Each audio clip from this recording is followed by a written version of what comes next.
is CBS News Miami. Good afternoon and thank you for joining us. I'm Najahe Sherman and welcome to CBS News Miami's 4 p.m. Quickcast. Let's take a quick look at today's top stories. Disney has dealt a major blow in the ongoing legal and political fight against Governor Ron DeSantis. It may cost Florida up to 2,000 new jobs. On Thursday, the entertainment giant announced that it canceled plans to build a $1 billion office complex in Orlando. Disney says it made the move because of, quote, changing business conditions in the state. Disney says the facility would have been home to about 2,000 employees. Many of them would have relocated from California. The move comes amid the ongoing feud with Governor DeSantis over the so-called Don't Say Gay bill and the dispute over Disney's special tax district. A spokesperson for the governor called the move, quote, not surprising. A controversial situation is surrounding Miami Mayor Francis Suarez. Our partners at the Miami Herald report a local real estate developer paid Suarez at least $80,000. This was from August of 2022 through March of 2023. The mayor is reported to have received the money from the Coconut Grove real estate company Location Ventures, LLC. While the Miami mayor is legally permitted to earn income outside of city business, the relationship with a developer raises some ethical questions. It's surrounding the process of granting permits in Miami. Suarez's representatives have declined to answer questions about the nature of the mayor's work with the company. Always alerting, always tracking. This is Next Weather. And taking a live look at downtown Miami, we've had another hot and humid day with some thunderstorms today. But could we see even more of this wet weather as we head into the weekend? For the answer to that question and so much more, Dave Warren. Yes, more and more, but also more sunshine. So they work their way through the area here. Our radar network seeing the activity pushing to the interior. Still some activity there in the Keys. But these storms pushed inland, and now they're really firing up over the interior. The high clouds coming off of these. It looks like it's gray out there, but again, the storms staying inland. Last place to see that heavier rain in Broward County was under a flood advisory. That has been canceled because the storm has moved out. We'll keep an eye on the Keys here. This shower moved from Marathon right down 7 Mile Bridge and continues to move to the lower Keys. Water spouts and funnel clouds throughout the day today as these small showers continue to push through the area here. Temperatures are into the mid to low 80s. Some rain cooled air, but still hot over the interior sections pushed up towards the Gulf Coast. It'll stay right about there. Could drop into the upper 70s there this evening. That breeze coming in right from the east, about 14 miles an hour, 86 in Lauderdale by the Sea. Nice day at the beach. The low risk of rip currents continues. Extreme UV index with that sunshine expected tomorrow sees 1 foot or less here. Now the forecast continues to call for the interior showers to diminish, maybe a stray shower or two pushing across the area. Here's your Friday evening, 7, 8, 9 o'clock. Looks pretty quiet.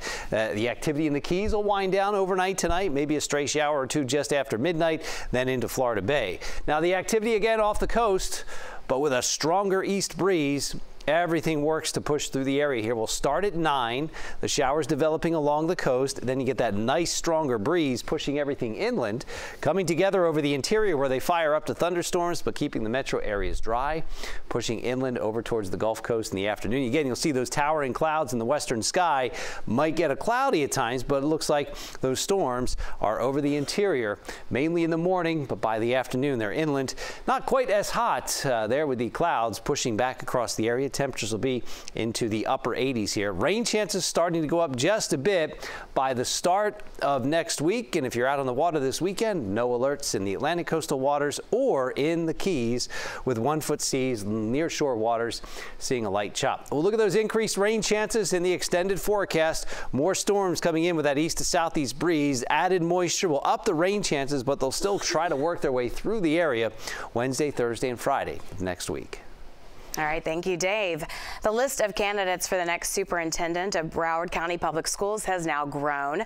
According to a statement issued by the district, there are an additional 5 applicants. They include 2 candidates from Florida and candidates from Oklahoma, Michigan, and Louisiana. 2 of those 5 are considered by officials to be qualified for the position. A new superintendent is scheduled to be selected by June 15th. How to manage artificial intelligence is on the agenda for world leaders at the G7 meetings in Japan. Scientists think this technology could be a game changer in education. CBS News Miami's Larry Seward explains. Look past jogging, jumping, working robots. Developers almost dance over generative artificial intelligence, the kind turning smartphones I just asked it, is it okay to call my CEO a bro? into conversation-starting wingmen. What if he is super cash? Or, as tech builder Stephanie Silvestre believes, it could reshape education.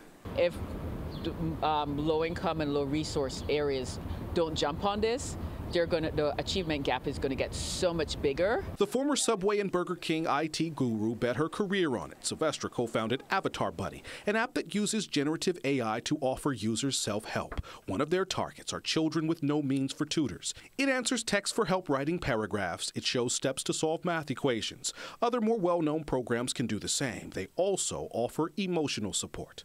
It's just kind of like that positive reinforcement that sometimes people don't have because their parents are too busy just trying to make ends meet.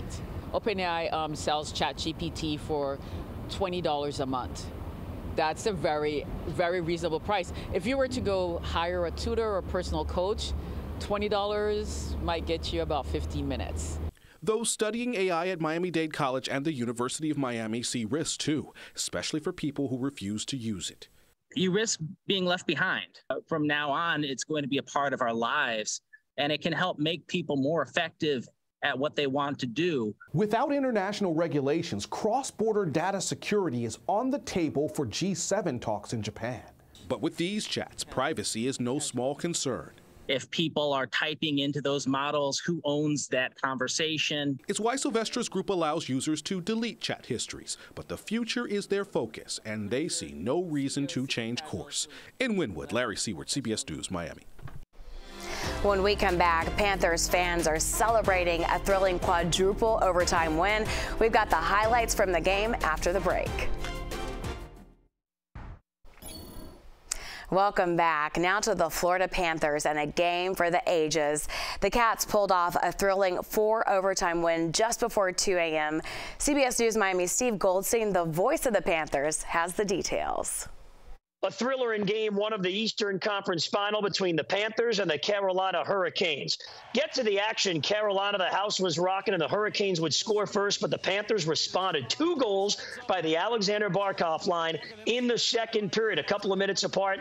That gave the Panthers a 2-1 lead going into the third period. But Carolina would come back and tie the game. So on to overtime, where the Panthers have won 4 in a row in this postseason. And it wasn't just on to 1 overtime. This game was one of the longest games in NHL history. And finally, with 12 seconds left at overtime number 4, Matthew Tkachuk would end it. The Panthers win this game, an epic victory, 3-2 the final in 4 overtimes. The puck came to the slot there. I was hoping for something good, the guys battled. I thought we had a lot of good chances in the overtimes, and obviously a big-time player and makes a big play for us, and get some rest. What to expect moving forward? Well, more of the same. Tight, low-scoring games. Game 2 comes up on Saturday night in Carolina before the series shifts here to South Florida next week. Steve Goldstein, CBS News, Miami. All right, good stuff. And now to the Miami Heat. Miami will be on the road for Game 2 of the Eastern Conference Finals in Boston. The Heat take on the Celtics. Game 2 tips off at 8:30. Game 3 will be here in Miami on Sunday night. Looking forward to that. Now to an all-new taste of the town. A famed restaurant that contributed to South Beach's resurgence in the 1980s has reopened. It shut down during COVID, but in the special taste of the town, CBS News Miami's Lisa Petrillo takes us to the new News Cafe. It's the ultimate blast from the past here at the newly reopened iconic News Cafe, located on the ground floor of the Tony Hotel on Ocean Drive on Miami Beach. The restaurant was the brainchild of famed restaurateur Mark Soika, who opened it in 1988 as one of the only restaurants in Ocean Drive's Art Deco district. It's about preserving history. Scott Srebnick is the CEO of Goldman Properties, who owns the Tony Hotel, and bought the News Cafe brand from him when it closed during COVID in 2021. The plan was whoever was to run it had to make it News Cafe. So we wanted to be part of the solution of the next resurgence of Ocean Drive, and we wanted to do that by actually reclaiming its history. And that's why we decided to reopen it as News Cafe. Walking through the freshened up yet familiar space honors its storied past. After all, it was the first restaurant on Miami Beach to be open 24 hours. It was synonymous with the Art Deco district, and partially because it was really the only game in town. It's truly a step back in time with photo memories. I mean, I'm seeing history of Miami Beach right here. This was the 90s. Over there you have Don Johnson during the 80s for Miami Vice. Gianni Versace on the wall, right over here. Yes, News Cafe was a favorite of the designer and is marked in history as the last place Versace visited before he was killed on the steps of his home just down the street. He would come here every morning to get his newspaper because one of the hallmarks of the place was that it offered newspapers from around the world. So Gianni Versace, and this is before the internet, he would come here, grab his newspaper, and then walk back to his mansion. Yep. And that was the date of the fateful incident that happened. The restaurant is operated by Vita and Estelio Restaurant Group, manned by corporate chef Alex Martinez, who prepares our tasting dishes with an American meets worldly menu. A lot of nostalgia, a lot of people getting nostalgic when they come here. Oh my gosh, I haven't been here in 20 years. Oh my God, I remember how this place used to be. So we see it, and a lot of people are very happy with the little couple of tweaks that we've made, but still trying to keep it true to the old place that it used to be. Classic like Tony's tomato soup, served with a side of grilled cheese. Oh, it hits the spot. It's just like a warm hug, even on a hot day. As does the mouth-watering chicken parmigiana, where the melted cheese is served tableside. I mean, You nailed it. It's crispy, which is why that cheese comes on later, melty, and then super tender on the inside. We end on a new brunch item served all day until 4 p.m. It's pina colada pancakes with grilled pineapple coconut sauce and house-toasted coconut. A lot going on, but not heavy at all. Just you have so many different flavors and textures in it, but it is really like a dessert pancake. News Cafe serving up history, headlines, and nostalgia 7 days a week for breakfast, lunch, and dinner. With a fantastic and retro taste of the town here on South Beach, I'm Lisa Petrillo, CBS News, Miami.